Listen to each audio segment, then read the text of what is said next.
Haleluya, puji Tuhan Bapak Ibu Saudara sekalian. Selamat pagi dan damai sejahtera Tuhan kiranya menyertai kita sepanjang hari ini.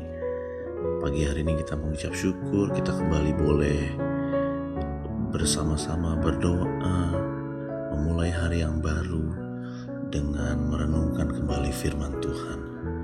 Sebelum kita mendengarkan firman Tuhan, mari kita terlebih dahulu berdoa. Bapa, di dalam nama Tuhan Yesus Kristus, terima kasih buat kasih setiamu yang baru setiap pagi. Pagi hari ini kami bangun dengan tubuh yang sehat, dengan tidak kurang satupun juga Tuhan. Kami berterima kasih atas kasih karunia-Mu sepanjang malam Tuhan. Sebentar kami akan merenungkan firman Tuhan. Berbicaralah kepada kami Tuhan, dan kami siap mendengar. Di dalam nama Tuhan Yesus Kristus, haleluya, amin. Firman Tuhan pagi hari ini akan kita ambil dari Bilangan 11 ayat 21 sampai 23. Demikian bunyi firman Tuhan. Tetapi kata Musa, bangsa yang ada bersama aku ini berjumlah 600.000 orang berjalan kaki. Namun engkau berfirman, daging akan kuberikan kepada mereka, dan genap sebulan lamanya mereka akan memakannya. Dapatkah sekian banyak kambing domba dan lembu sapi disembelih bagi mereka, sehingga mereka mendapat cukup? Atau dapatkah ditangkap segala ikan di laut bagi mereka, sehingga mereka mendapat cukup? Tetapi Tuhan menjawab Musa, masakan kuasa Tuhan akan kurang untuk melakukan itu? Sekarang engkau akan melihat apakah firman-Ku terjadi kepadamu atau tidak. Saudara, perikop ini bercerita tentang keadaan bangsa Israel yang bersungut-sungut di hadapan Tuhan tentang nasib buruk mereka. Mereka menganggap bahwa tidak ada daging yang untuk dimakan. Itu merupakan nasib buruk bagi mereka. Dan mereka seperti seolah-olah kehilangan iman bahwa Tuhan bisa menyiapkan daging. Tapi bagi Tuhan, ketiadaan daging itu bukan nasib buruk. Kenapa? Tuhan mau buktikan kepada bangsa Israel bahwa Allah mempunyai cara yang ajaib untuk menyediakan apa yang mereka perlukan.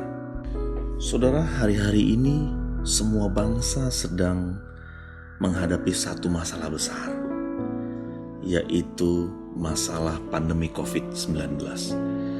Walaupun itu negara maju, negara berkembang, atau negara terbelakang, kita semua mengalami satu masalah besar yang belum ada titik terangnya, saudara. Itulah COVID-19.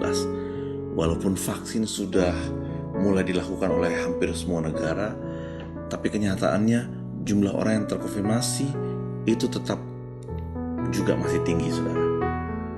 Dan bukan hanya COVID-19, kita juga saat ini menghadapi resesi global yang mengintai. Tapi masih banyak masalah lain yang mungkin kita gak sadar, saudara. Tetapi ada satu hal yang pasti, bahwa Tuhan sekali-kali tidak akan pernah meninggalkan umatnya. Penyertaan, pertolongan, dan perlindungan Tuhan selalu ada setiap waktu. Amin. Saudara tahu, apapun yang terjadi di dalam dunia ini, itu bukan sesuatu yang baru bagi Tuhan. Semua sudah ditetapkan Tuhan melalui firman yang diucapkannya. Jadi kalau saudara melihat ada gempa bumi, ada kabar menggemparkan, itu bukan sesuatu yang baru, saudara. Itu merupakan penggenapan dari apa yang sudah Tuhan firmankan sebelumnya. Di dalam 2 Timotius 3 ayat 1 berbunyi demikian. Ketahuilah bahwa hari-hari terakhir akan datang masa yang sukar. Kalau hari ini kita sedang menghadapi masa yang sukar, saudara, ketahuilah bahwa memang kita mendekati masa-masa akhir sebelum nanti Yesus akan datang kembali, saudara. Saudara, walaupun saat ini kita sedang menghadapi masa yang sukar, sebagai umat Tuhan, kita harus percaya akan kuasa Tuhan. Dan pada saat yang sama juga, kita harus selalu siap sedia menghadapi setiap tantangan zaman yang memang pasti terjadi menjelang kedatangan Tuhan yang kedua kalinya. Firman Tuhan bahkan jelas mengajarkan kepada kita bahwa hidup yang kita jalani di hadapan Tuhan itu seperti seumpama sebuah pertandingan atau perlombaan iman tentunya.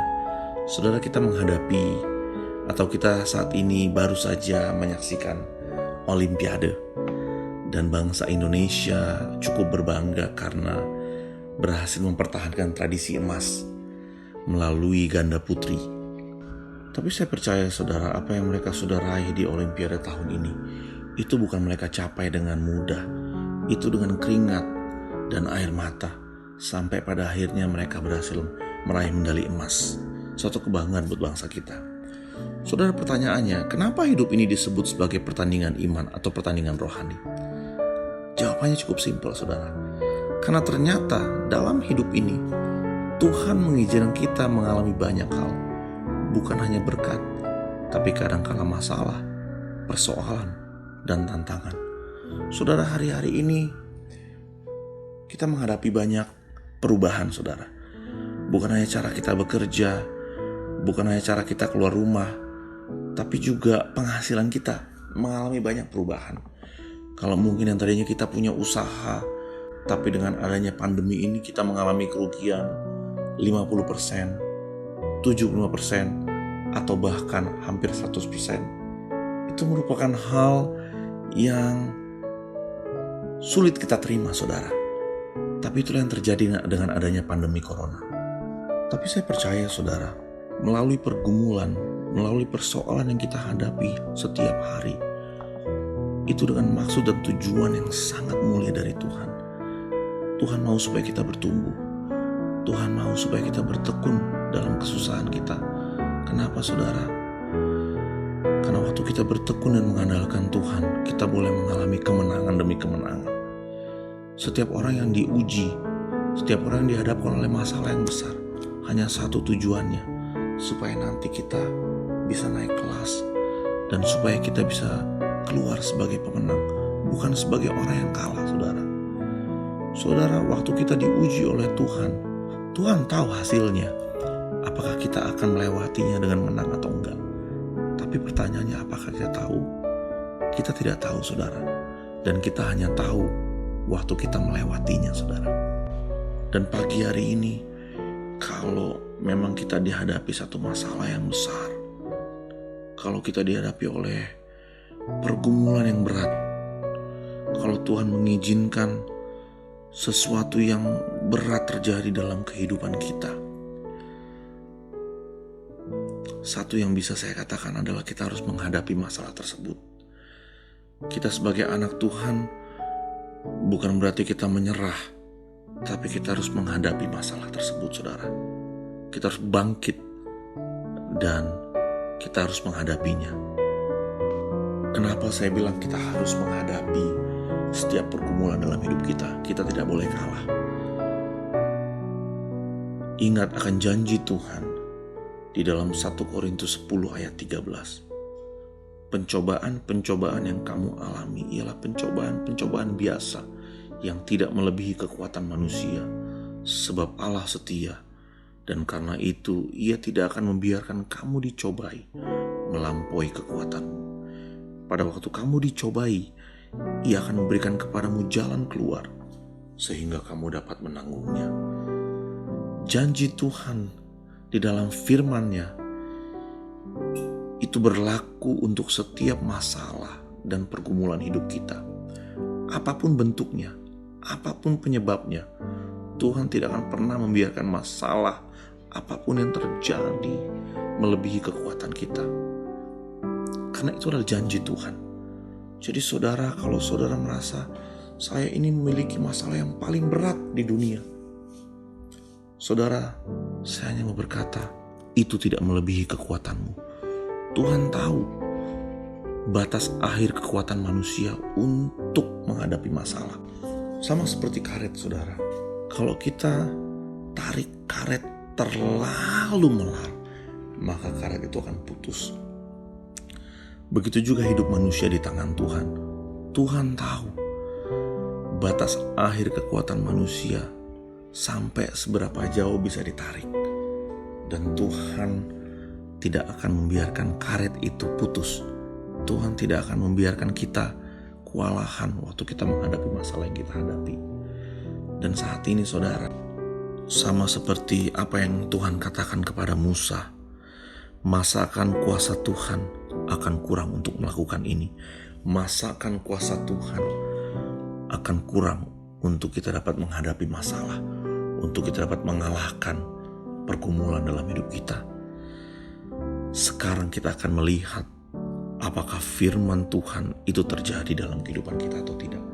Dan saya percaya saudara, kalau kita mengandalkan Tuhan dalam setiap pergumulan hidup kita, maka kita akan keluar sebagai pemenang saudara. Saudara yakinlah, saudara harus terus mengandalkan Tuhan. Jangan mengandalkan kekuatan sendiri. Karena waktu kita mengandalkan kekuatan sendiri, iblis akan menang melawan kita. Tapi waktu kita biarkan Tuhan berperang ganti kita, Tuhan berperang untuk mengalahkan iblis, maka kita akan meraih kemenangan. Amin. Dan saya berdoa saudara, kalau hari ini kita memiliki pergumulan yang besar dalam hidup kita, apakah itu pekerjaan kita, apakah itu usaha kita, apakah kita mengalami hal-hal yang sulit selama pandemi, dan kita berdoa biar pagi hari ini Tuhan menjadi jawaban atas segala pergumulan kita. Mari kita berdoa.